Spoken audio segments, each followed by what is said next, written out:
Hi, my name is Jonathan Gorayah, and today on my travel series, I'm here in Hanging Rock, North Carolina.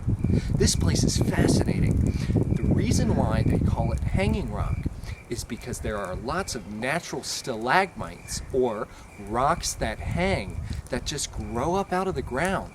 We got one right here. We were lucky enough to find one.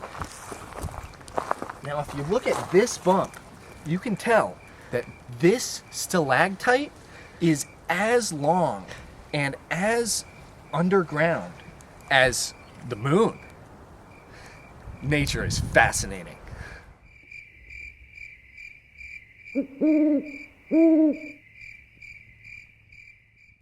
To get to Hanging Rock, we had to drive over an hour, almost 2 hours. Now, I'm a professional world traveler, and even that was a long drive for me.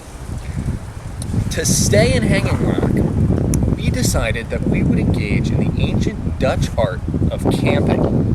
Camping was invented by William Pingle in 1854 when he was crossing state lines after realizing that he had broken a law in both the states.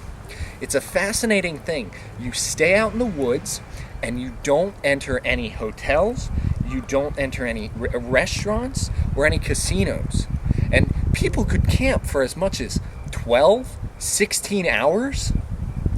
But those were the old days. Nowadays, human beings can't survive camping more than 12 hours. So I'm pushing my luck. But for this Hanging Rock, I think it'll be worth it.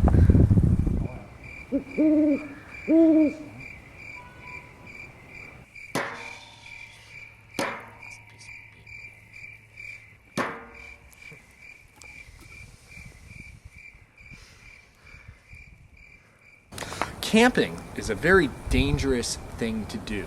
So, to help out, I brought my friend and wildlife and camping expert, Clyde Stinglepipe. So one of the first dangers that we heard about when we decided in our travel series to come to Hanging Rock is bears. Whether that be bears' emotional complexity, their ability to cope in small spaces, their mating habits. All of these things are very important to know the safety of how to deal with bears. So that leads me to my first question. Where's a good place to eat around here? Well, wouldn't you know it? You can find every single piece of food right here in Hanging Rock, North Carolina. What you need to do first, strip off every piece of clothing. Every piece, even your socks. Put a little honey right here on your chest, right here. Put a little jam on your knees and a little jelly on your ankles.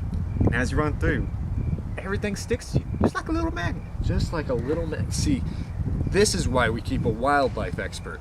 Without him, I would have never guessed to run naked through the woods. So first off, bears, they can hear you from 2,000 miles away. That's as far as Brazil. So we've had a crazy day here on set, exploring all of the nature, wildlife, learning about survival with our friend Clyde. But we're going to take a quick break, head to bed, and we're going to get up in the morning and we're going to explore the wondrous world of Hanging Rock, North Carolina. And he's going to get us some dinner.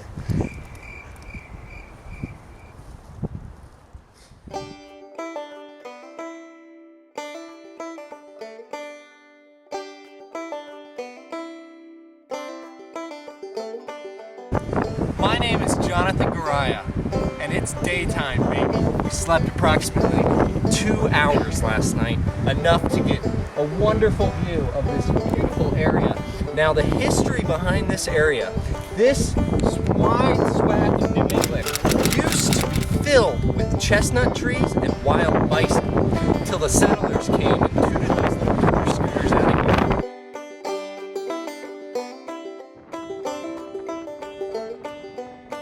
So one of the most sacred traditions here at Hanging Rock, and of the greater North Carolina area, is throwing darts off the mountain at the people who are traveling in the pathway here. Now, I ran out of darts. I got excited and shot them all off before we could get them on camera. But because the wind here is so strong, it threw them right back to me. It's incredible how nature works. Now, the most dangerous part of Hanging Rock is the wind here can get so strong that people can get launched 30 to 40 feet vertically straight up in the air. It's all part of North Carolina living.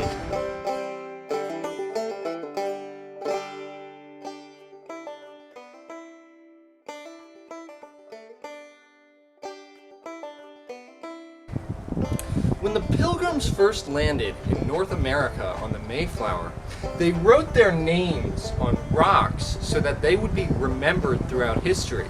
And here's a fun fact for you. If you check this Instagram, it's still active. History is wild.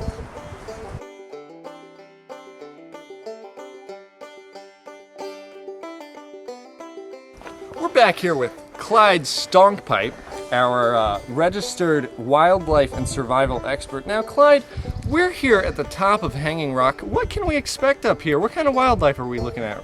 So we have a pretty big population of woolly mammoths. The rhinoceros are also a little troublesome at times, but moles actually making a comeback up here. That's wonderful to hear. Moles are the most essential part of the environment. Exactly. So you just need to watch out for mammoths, rhinos, and the moles kind of become an issue. They'll kind of bite your ankles. But yeah, as long as you put jam on it, it's all good. They run away from jam. Moles don't like jam.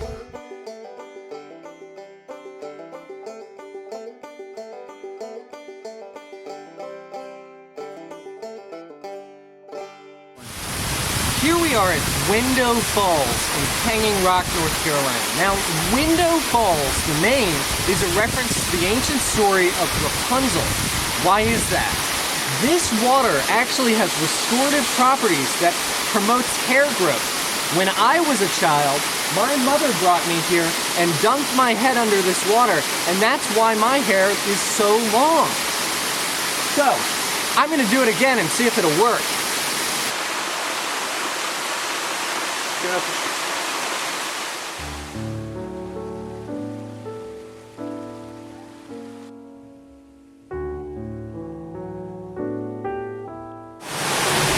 I'm here again with Clyde Stonkpipe to talk about why exactly these waterfalls have the hair restorative properties that they do. So I was wondering, what's up with the water here? 2 words, mole urine. What happens is it produces the vital vitamin B35. It just makes your hair grow like crazy. I mean, look at this. Look at that. Worked for me. Mole urine.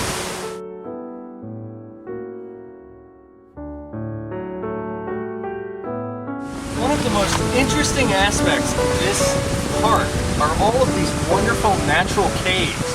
An interesting fact for you, these caves, specifically right here, this is where bears like to hibernate. Talk about tight quarters.